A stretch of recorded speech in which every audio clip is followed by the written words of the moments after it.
Hey guys, welcome back. I was gonna do this last night, but it was just too windy. So, um, just wanted to give you guys an update on my garden.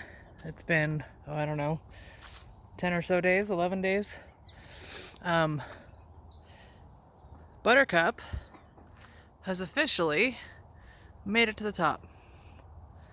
And it's actually longer than that because it started out sideways.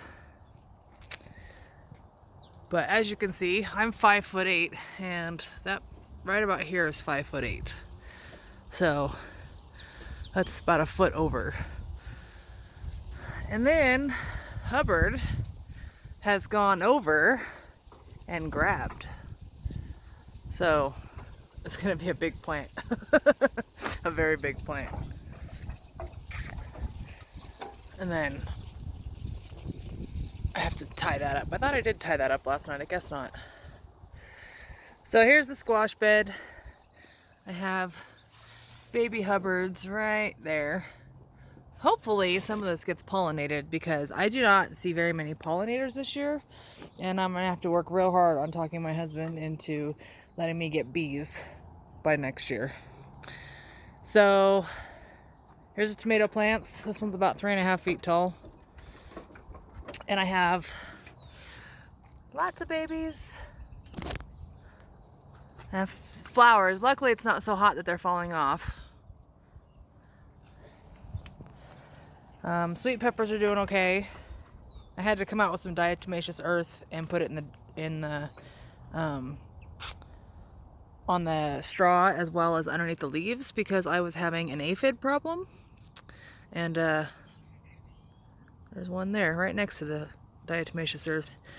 But I'll do a separate video on the aphids and different predators in the garden because I found some worms eating my tomato leaves. Look, I have baby tomatoes right there. Okay. I did, oh, and then these ones are still hard, so I'm not gonna pull those yet. Those are indigo apples.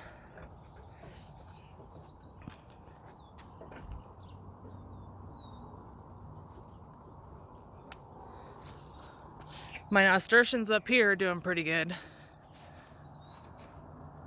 They're actually really pretty.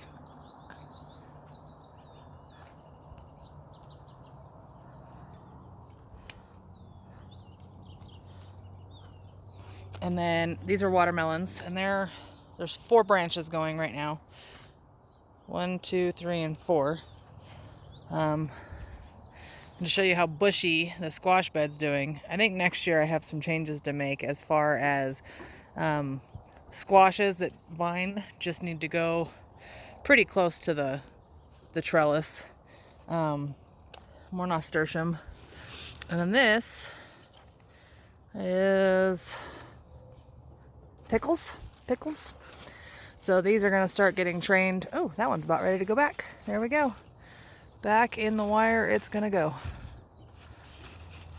All right, that one's officially going vertical. Because if you see, it's a little farther away. And I also put some diatomaceous earth over here to hopefully keep the thrips at bay.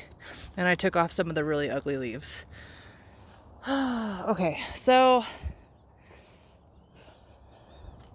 beans. That's about my eye level, so 5'6", 5'5", and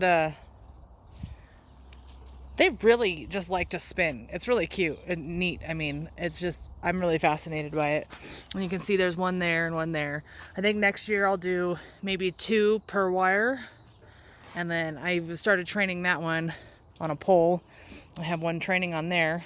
Of course, it's the road to nowhere. My fava beans, I think those are a cooler season crop, so I have nothing coming off of them. And I did do my first bean harvest. We had some the other night with bacon and butter. They came out amazing. As you can see down in here. I believe that this is a bug, so these got sprayed with diatomaceous earth as well. The tallest tomato plant is this one. Oh, uh-oh. Don't break, don't break, don't break. Okay, there we go. I swear these things shoot up overnight because I am out here every single day.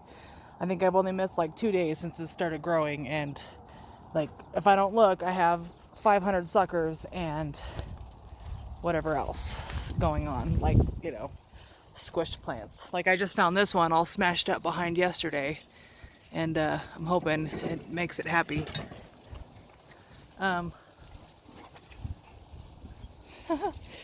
So this poor tomato plant is just goofy, and apparently I'm guessing some disease or something got introduced there, and as a result I think we finally have normal leaves coming out of it there. And over here I broke the top off of that one, and it is finally giving me a new main stalk. So I thought I had more determinants than I did, and I was wrong. My determinants I thought were Amish paste, so I wasn't trimming back my Amish paste, and I was wrong. So Amish paste got, well, that is a determinant. That's the Tasmanian chocolate. So my Amish paste has 3 main stalks. I may cut this one off, we'll see. It has 3 main stalks because I wasn't pruning it, and I'm heavy pruning this year. So more babies. Oh, let's get that focused. See? Okay, and then over here, that's a Hubbard, and then there's another type of squash there. 3 more tomato plants. Oh, excuse me, I'm about to sneeze. Okay. I had okra freeze, so I went ahead and put in, I'm guessing that is a cucumber of some sort based on the flowers. That's a Casper eggplant. And then I have different varieties of eggplant. This one happens to be doing the best. And then I have okra back here, which is growing, but slowly, right through there. All these little shorties.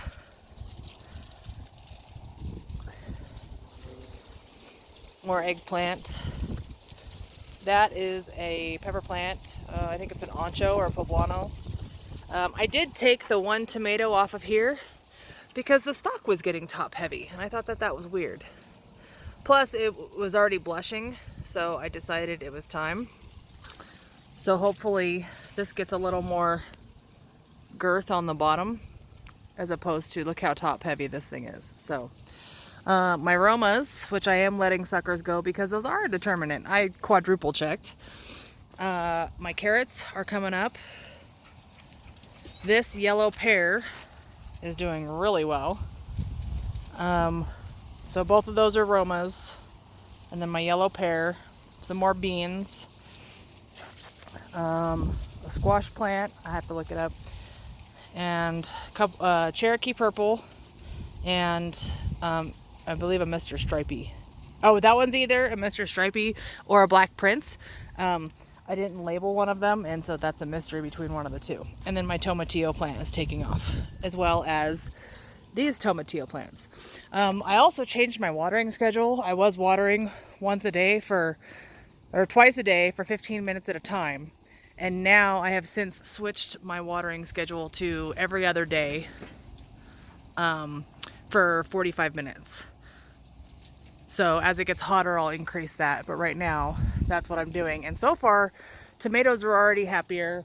The tomatillos are happier. So they're getting a day of rest between waterings. My garlic bed didn't make it. I'm calling it. I'm going to have to put something else in there.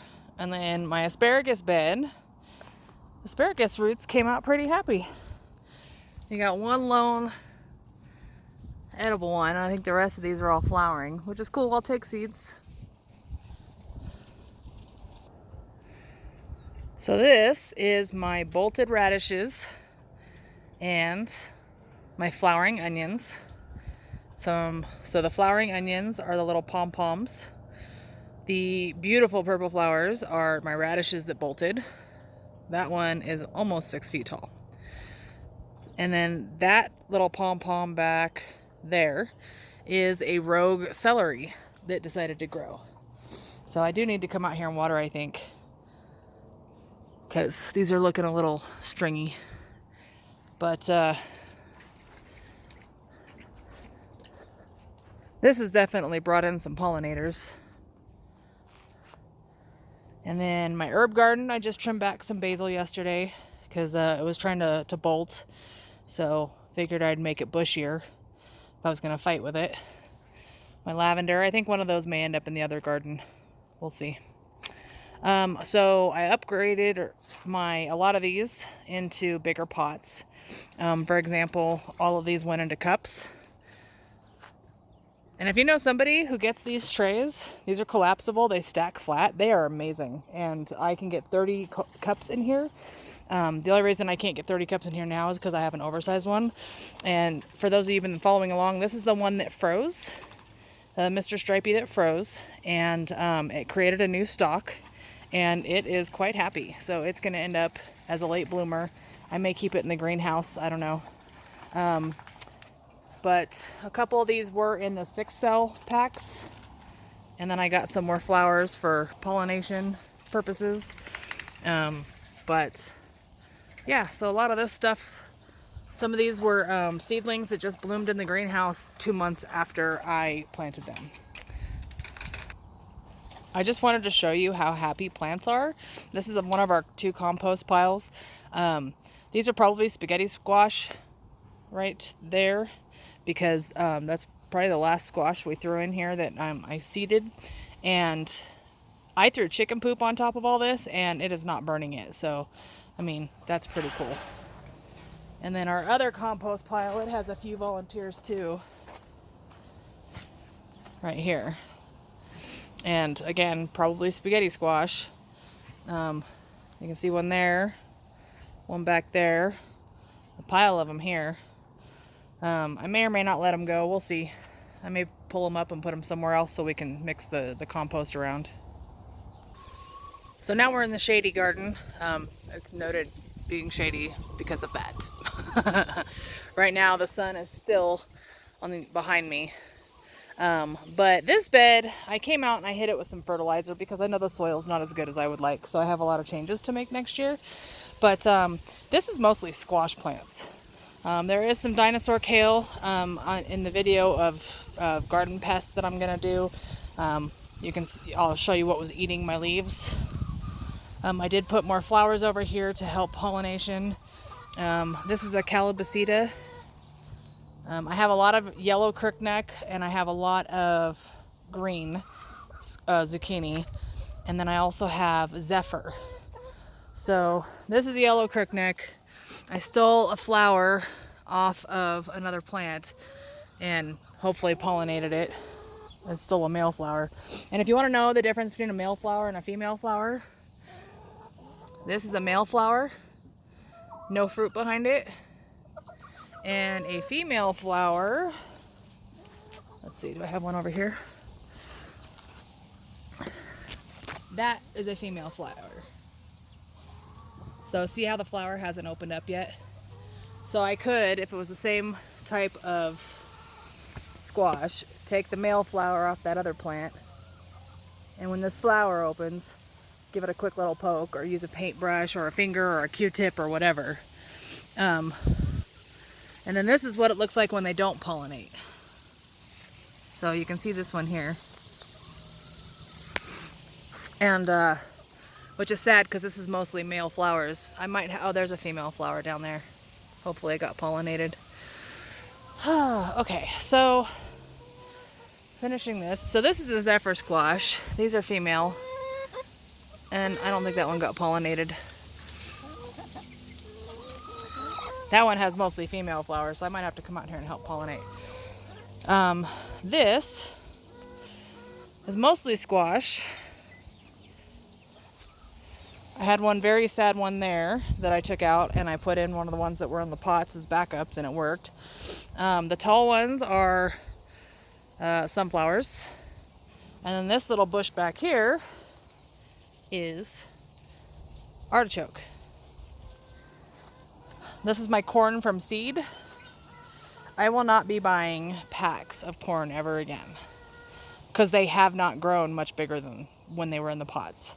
So they have just stayed pretty stagnant on their height, and that's just not working for me.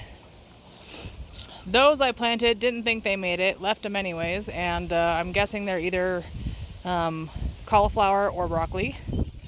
The peas are doing great. I get to come out here and eat them every time I come out here. I do think next time I will plant a lot more. I think I'm going to get them real bushy, and I'm going to start them in March when you're supposed to start them. And a couple more squash plants that I stole room for. And then I do think that I have one pollinated zephyr squash right there.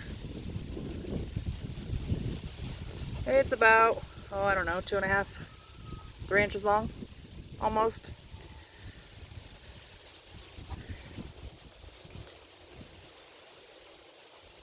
This one may be pollinated too, we'll see. It's firm, it's not squishy, so I have a shot at it. I'm hoping with all the flowers I put in here, which still isn't very many, that it's enough to make some plants happy. Or make some bees, realize that there's food in here. So anyways, there's the update. Some things have gotten very large, especially that Hubbard and a couple other squashes. So hopefully with the fertilizing of these will bush out. You can see that one's starting to bush out finally. And there's the update. Have a good one.